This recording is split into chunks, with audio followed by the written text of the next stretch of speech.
السلام علیکم، آپ دیکھ رہے ہیں خرا سچ. میرا نام مبشر لقمان ہے. کل آپ نے دیکھی تھی یہاں پہ ایک پریس کانفرنس، ایسی پریس کانفرنس 45 منٹ چلی اور سڑکیں سنسان ہو گئیں پورے ملک کی، اور بچے اور بوڑھے جو ہیں وہ گھروں میں دبک کر بیٹھ گئے اور بتایا گیا کیا کس قسم کی خوفناک سازش ہو رہی ہے. اور پھر رات کو 10:05 پہ وہ سازش بے نقاب ہو گئی. وہ اس وقت بے نقاب ہوئی جب اسی پروگرام میں آپ کو وہ ساری پلانٹڈ پریس کانفرنس کے متعلق کچھ چیزیں ہم نے بتا دیں. آج میں صبح کو دیکھتا رہا، 2 سب سے زیادہ بکنے والے اخبارات میں انگریزی اور اردو کے، کہ بھائی کہیں تو اس پریس کانفرنس کا تذکرہ آئے گا. نہیں آیا، کیونکہ اگر آتا تو وہ ٹیپیں بھی سنوانی پڑتی یا ان کی ٹرانسکرپشن بھی لکھنی پڑتی جن کا میں نے ذکر کیا تھا یا جو میں نے سنوائی تھی. اور میرے پاس تو 55 منٹ کی ٹیپس ہیں. میں نے تو 4.5 منٹ کی کل سنوائی تھی، چند منٹ کی آج بھی سنوا دوں گا آپ کو. تشنگی باقی ہے نا کیونکہ. لیکن کیا ہے کہ آج میرے پاس وہ فون نمبرز بھی آ گئے ہیں جن سے کالیں کی گئی تھیں. ان افراد کے نام بھی آنا شروع ہو گئے ہیں جنہوں نے کالیں کی تھیں. بڑے بڑے سینئر ایگزیکٹوز ہیں میڈیا میں، بڑے بڑے، یعنی مایا ناز ان کے کارنامے ہیں. اور سب سے بڑا کارنامہ یا سب سے لیٹسٹ کارنامہ جو ہے وہ ایک پلانٹڈ پریس کانفرنس ہے. بٹ اینی وے، میرے پاس آج بڑی سرپرائزز ہیں. 1 نہیں 2 نہیں 3 سرپرائزز ہیں. اور کیا کہتے ہیں وہ میر صاحب، فلم ابھی باقی ہے میرے دوست، ابھی تو فلم چلے گی اور چلتی رہے گی. اور آپ کو میں تعارف کرا دوں، مجھے جوائن کر رہے ہیں لاہور سے علی حیدر، ایڈوکیٹ ہیں بائی پروفیشن. مجھے جوائن کریں گے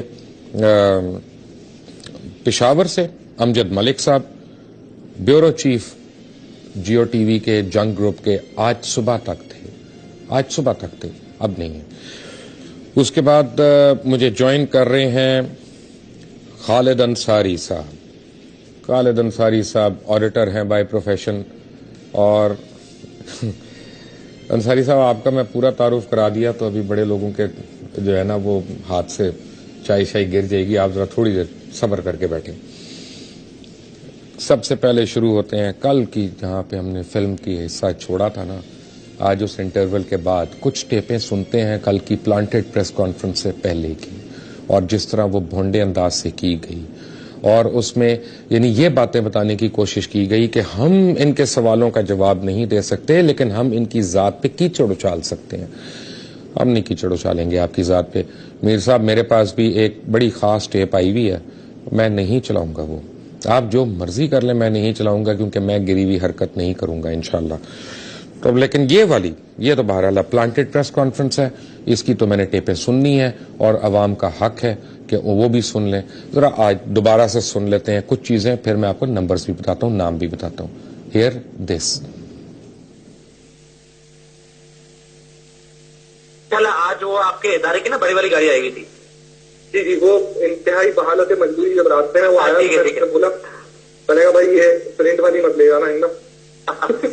وہ احتیاطاً میں نے اس کو تھوڑا آگے کھڑا کر دیا تھا تاکہ جگہ کے بالکل آگے نہ ہونا، تو وہ اللہ نے بچت کرا دی.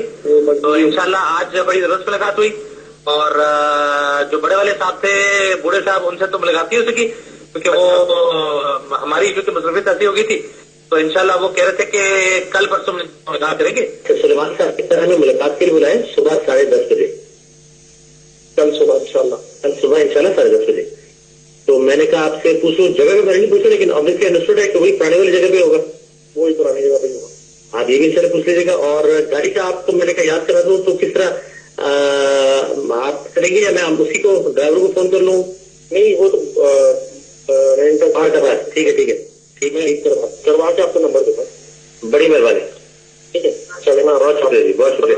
اچھا یہ جو آپ کرتے ہیں بار والے معاملے جو کرتے ہیں، جی اس میں آپ کو زیادہ انکنوینئنس نہیں ہے. اور دوسرا سوال یہ کہ جب فار ایگزامپل آپ کب تک اس کو پیمنٹ کرتے ہیں؟ ایسا تو نہیں کہ اگر ہم گاڑی سے 3-4 دن گھنٹے کے لیے استعمال کر رہے ہیں اور آپ کو پورے دن کا وہ بلنگ کر رہی ہے، ایسا تو نہیں معاملہ چل رہا؟ آپ کے لیے جو میں کراتا ہوں نا وہ آورلی حساب ہوتا ہے. تو ہمارا جو ٹرانسپورٹ کا ڈپارٹمنٹ ہے، میں انہیں کو بولتا ہوں کہ آپ ایک گاڑی باہر سے کرا دیں. بالکل. اور آپ وہ ڈرائیور سے میری بات کرا دیں. ان کو پتا رہتا ہے کہ میں کسی خاص کام کے لیے کر رہا ہوں جو ان کو نہیں بتا. بالکل ٹھیک ہے. اور یہ آورلی بیسس پہ؟ ہاں یہ آورلی بیسس پہ. چلے الحمدللہ مجھے تسلی ہو گئی. بالکل ٹھیک ہے. ٹھیک ہے.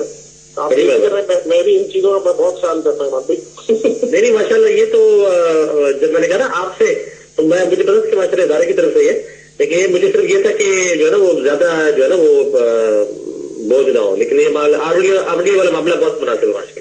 ہاں وہ نارمل اس پہ لیتے ہیں اور وہ بہتر یہ رہتا ہے تو بجائے اس کے آپ ٹیکسیوں ہوگا اور اس کا کریں اس سے بہتر ہے آپ کی ڈیڈیکیٹڈ. بالکل بالکل بالکل. اور جس طریقے کا کام ہو رہا ہے اس میں یہ ضروری ہے مطلب بالکل بالکل. اللہ خوش رکھے. آپ ریسپشن پہ اگر جائیں گے نا نیچے گراؤنڈ فلور پہ جی تو ہمارے ایڈمن کا ایک لڑکا ہے اظہر جعفری نام اس کا. اظہر جعفری. ہاں ٹھیک. وہ آ رہا ہے نیچے، وہ آپ کو گیسٹ ہاؤس دے جائے گا. اچھا ان لوگوں کو نہ آپ کے بارے میں کچھ پتا ہے؟ بالکل ٹھیک ہے. نہ کچھ وہ ہے، بس یہ ہے کہ کہتے ہیں. سمجھ گیا. السلام علیکم. وعلیکم السلام جناب، کیا حال ہے؟ میں اللہ کا بہت شکر. آپ سنائیے. خیریت سے؟ ٹھیک ہے جی جی اللہ کا شکر. ہماری گپ شپ لگ گئی ماشاء اللہ بھائی سے. اچھا ذرا باس سے مشورہ کر لیں. باس سے مشورہ یہ کریں کہ ابھی جو ہم یہ ڈاکومنٹ سے چیز بنا رہے ہیں نا، اس میں یعنی اس کی ٹائمنگ کیا ہوگی، کیونکہ آگے 2-3 اور کام بھی کرنے ہیں نا جو کہ اس سے زیادہ ضروری ہے. بالکل صحیح. اچھا یہ اگر میرے خیال میں عثمان بھائی خود ان سے معلوم کرے تو وہ زیادہ بہتر نہیں. چلو ٹھیک ہے، میں عثمان بھائی کو بول رہا تھا.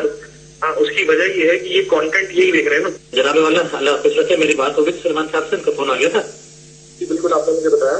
وہ مجھے کہہ رہے تھے کہ جواب بھائی کی بھی آپ کی بات ہوگی کہ میرے یہاں کی بات ہو گئی، تو وہ کہہ رہے تھے کہ بس آپ کی ارینجمنٹ کرنا ہے، ہم نے کرنا ہے، تو وہ جواب بھائی کوآرڈینیٹ کریں گے. تو میں نے کہا ہاں جی میں انشاءاللہ جواب بھائی سے بات کر لوں گا.